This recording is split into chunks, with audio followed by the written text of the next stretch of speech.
morning all of you. How are you all? Today I am going to start next video of chapter 5 of class 8. Last class में हम लोगों ने क्या पढ़ा था? Candle flame के बारे में, क्योंकि इसका अलग अलग जोन होता है, inner most zone, middle zone and outer zone. तो इन तीनों के बारे में हमने पढ़ा था। इसका कलर भी डिफरेंट होता है और फिर इसी के ऊपर हम लोग को एक्सपेरिमेंट पढ़ना था जो कि यहाँ है।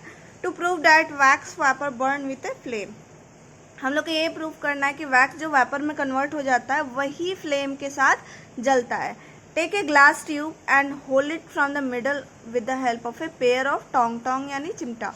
ठीक है, तो आपको क्या लेना है? ग्लास का ट्यूब लेना है। Hold it from the middle में आप उसको पकड़िए with the help of a pair of tong यानी चिमटा की मदद से, क्योंकि आप इस कैंडल का फ्लेम का इस्तेमाल करने वाले हो तो कहीं आपका हाथ जल ना जाए, इसलिए चिमटा का इस्तेमाल करेंगे। Introduce it one into the dark zone of a non flickering candle flame for a few second. Non flickering का मतलब हुआ ऐसा नहीं कि जो धीमा हो रहा है, तेज़ हो रहा है, जो एक समान, जो मतलब ऐसा है तो ऐसा ही है, ये नहीं कि बुझ रहा है फिर जल रहा है, बुझ रहा है, वैसे नहीं। ठीक है, तो आपको क्या करना है? ग्लास ट्यूब को क्या डार्क जोन में रखना। डार्क जोन कहाँ था? ये मिडल वाला पार्ट, यहाँ रखना है। Now bring a lighted match stick near the other end of the glass tube.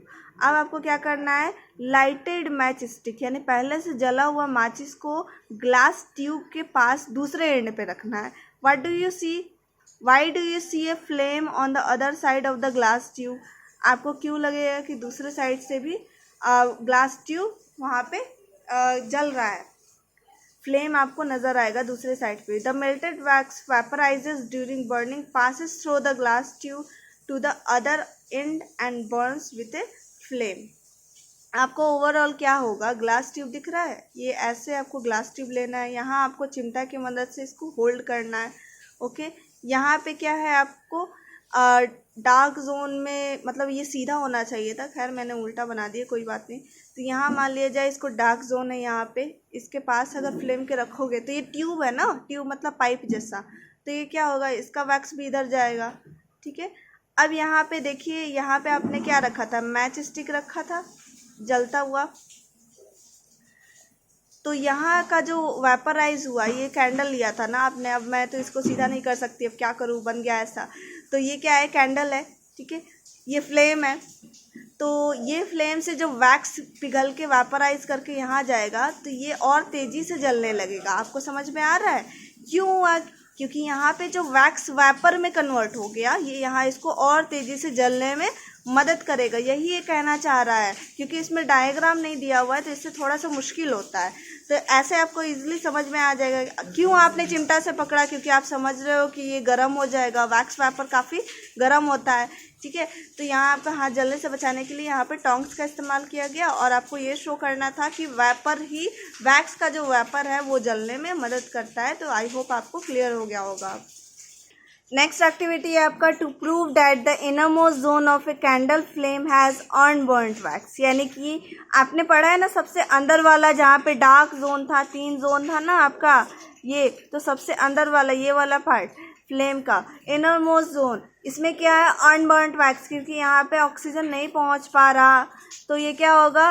ये इसमें अनबर्न्ड वैक्स यानी कि आधा जला हुआ, या फिर कह सकते हो कि जला ही नहीं वो वैक्स, तो ये वेपर में कन्वर्ट ही नहीं होगा। और आपको पता है कि जो आधा जला हुआ होता है कार्बन या फिर जो वैक्स है वो सूट प्रोड्यूस करता है, सूट यानी काला धुआं।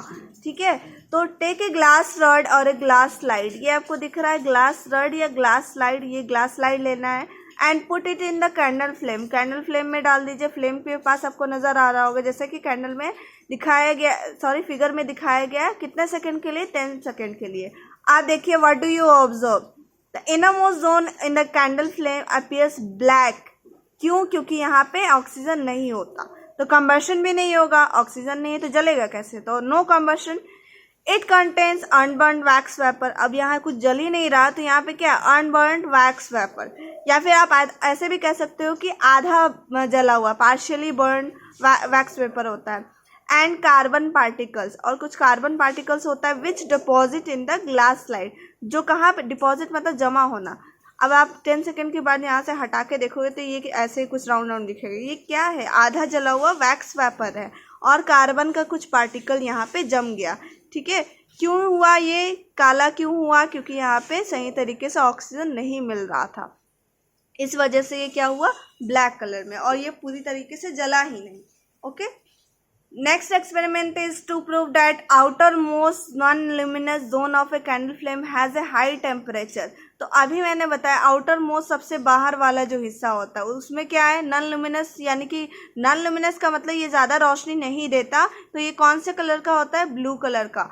ठीक है, तो इसमें सबसे ज़्यादा टेम्परेचर होता है, क्योंकि आप देख लो जो आपके किचन में होता है गैस, वो किस कलर का जलता है, ब्लू, लेकिन वो ज़्यादा रोशनी नहीं देता, लेकिन क्या होता है, हीट ज़्यादा देता है। तो वही यहाँ take a thin and long copper wire, जैसा कि आपको दिख रहा है पतला और लंबा कॉपर का वायर लेना है, hold it inside the candle flame, यहाँ पे कैंडल फ्लेम के पास रखना है, लेकिन टोंग का यूज़ करना है क्योंकि आपका हाथ जल सकता है। ठीक है, हाफ मिनट तक यानी 30 सेकेंड आपको देखना है क्या है, what do you observe, that the portion यानी part copper wire just outside the flame becomes red hot. जैसे कि आप यहाँ देखो, आपने क्या लिखा, यहाँ पे रॉड रखा कॉपर का, तो आप देखोगे यहाँ पे ये रेड कलर का हो गया कॉपर, ये वाला पार्ट पे कॉपर रेड कलर में चेंज हो गया, रेड हॉट। जैसे गर्म करने पे लोहा जो ज़्यादा गर्म करते हैं तो लाल हो जाता है ना गर्म करने पे, वही red hot.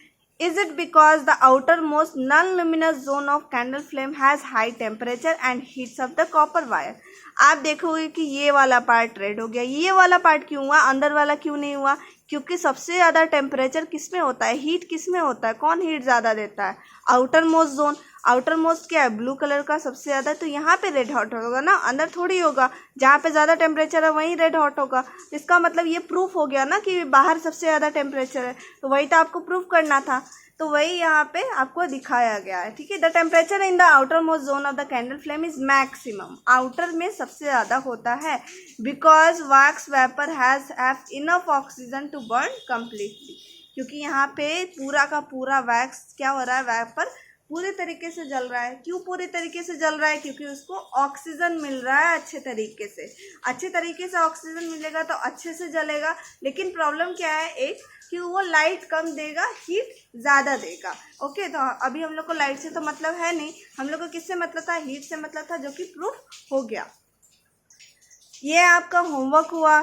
What factors determine the colour of a flame, क्या डिटरमाइन करता है, क्यों, क्या चीज़ डिटरमाइन करता है इसका colour. Which is the least hot reason of a candle flame, यानी कि कैंडल फ्लेम में सबसे कम गर्म रीजन यानी एरिया कौन सा होता है। In which zone the candle flame doesn't complete combustion takes place, किस जोन में कंप्लीट कंबशन नहीं होगा। नेक्स्ट इज फ्यूल, फ्यूल क्या है, ईंधन। Fuels are the substances that burn to produce heat and light energy. तो फ्यूल्स क्या है, ऐसा सब्सटेंस है जो जल के हमें क्या देता है, हीट और लाइट एनर्जी देता है। सम कॉमनली यूज्ड फ्यूल्स क्या है, वुड, लकड़ी, पहले के ज़माने में लकड़ी जलता था। कोल, जो कि अभी भी इलेक्ट्रिसिटी प्रोड्यूस करने के लिए यूज़ किया जाता है। केरोसिन, ये भी यूज़ किया जाता है। पेट्रोल हो गया, diesel, LPG liquid petroleum gas, CNG compressed natural gas. तो ये सब क्या है, ये व्हीकल्स में इस्तेमाल होता है, कुछ कुछ किचन में इस्तेमाल होता है, तो ये सब फ्यूल है। Fuels are used for cooking in automobiles and to generate electricity. कहाँ कहाँ यूज़ होता है, कुकिंग यानी खाना बनाने में, ऑटोमोबाइल्स यानी गाड़ी चलाने में, और जनरेट इलेक्ट्रिसिटी यानी कि बिजली प्रोड्यूस करने के लिए।